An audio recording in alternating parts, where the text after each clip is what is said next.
Hi there, Rabbi. As I understand it today, we're going to make America good again. Not great again, but good. And this all started with a sermon by another rabbi, Rabbi Fink, that you attended not long ago.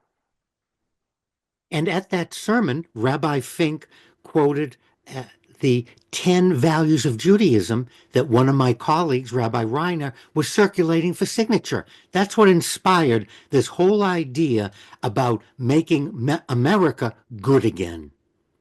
As I'm listening, and then as I read the values, I decided to see what some of our other neighbors' religions said about these 10 plus 1 Jewish values.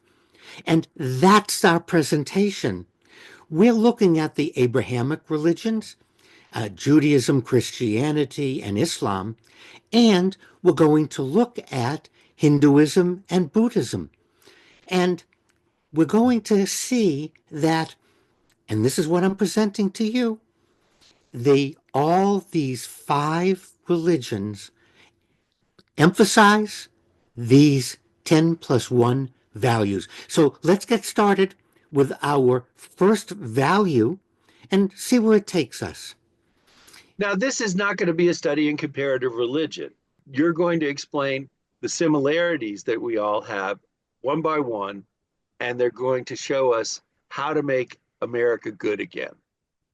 Exactly. And what I've discovered from my conversations with people is it's more effective when I can quote from the sacred document of that religion. It makes the case for me. So no one has to think I'm making something up or I'm making a connection that doesn't exist.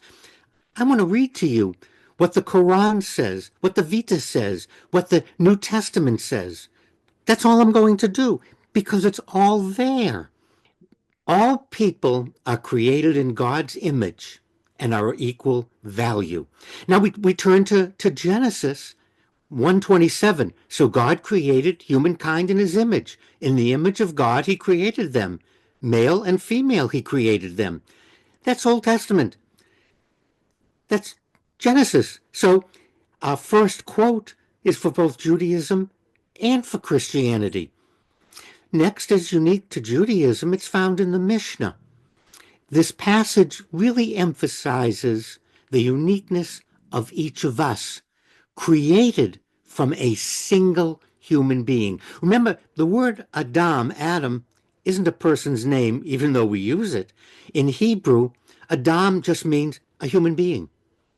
And Eve, not a name, but a human being. And so the Mishnah tells us a human being can destroy the whole world by killing one person, or sustain the whole world by saving one person. What could be a better statement? God's image, and we're all equal.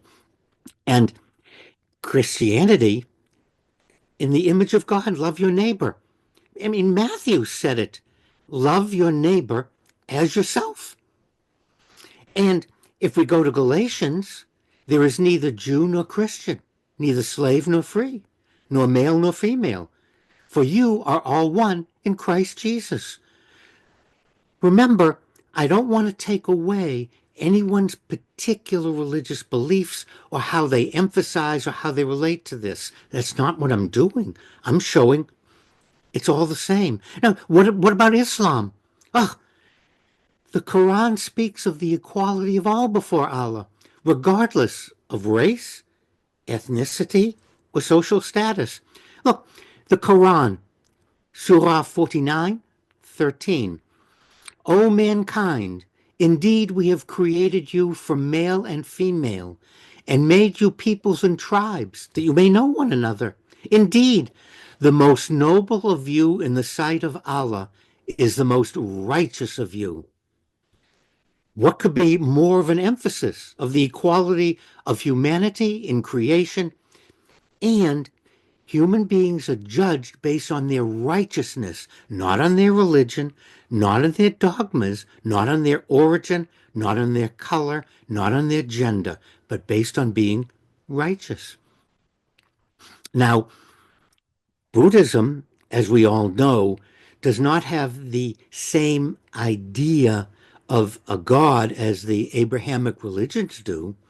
Buddhism, though, emphasizes the inherent potential for enlightenment in all human beings.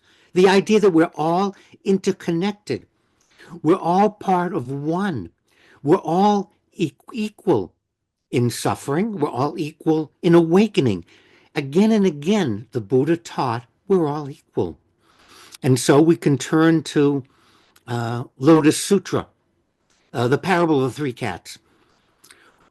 There's a longer passage, but the summary of the parable of the three cats is that we're all working towards the same goal, the potential for being enlightened, for being part of the one.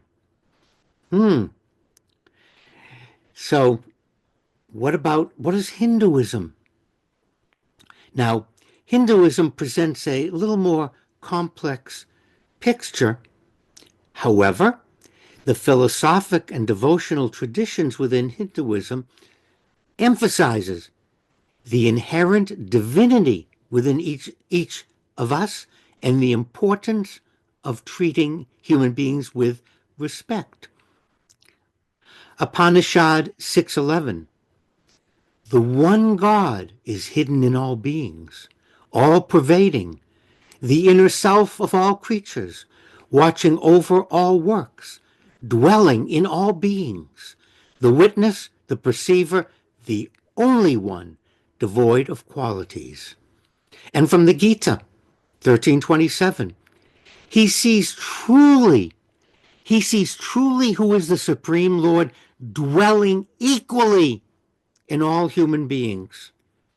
What could be a better statement than dwelling in all human beings? There it is. I gave you the sources, these five religions, and I am convinced if I expanded my search to every religion in the known universe, I would find this value, the equality, and we're created in the image of God in all of them. Well, we have to thank Rabbi Fink for sending you on this journey. We appreciate it very much, as we appreciate you. And we're going to continue this discussion with all the ways that we can find similar notions between the different faiths and how they can all lead us to a better life for ourselves and for everybody around us.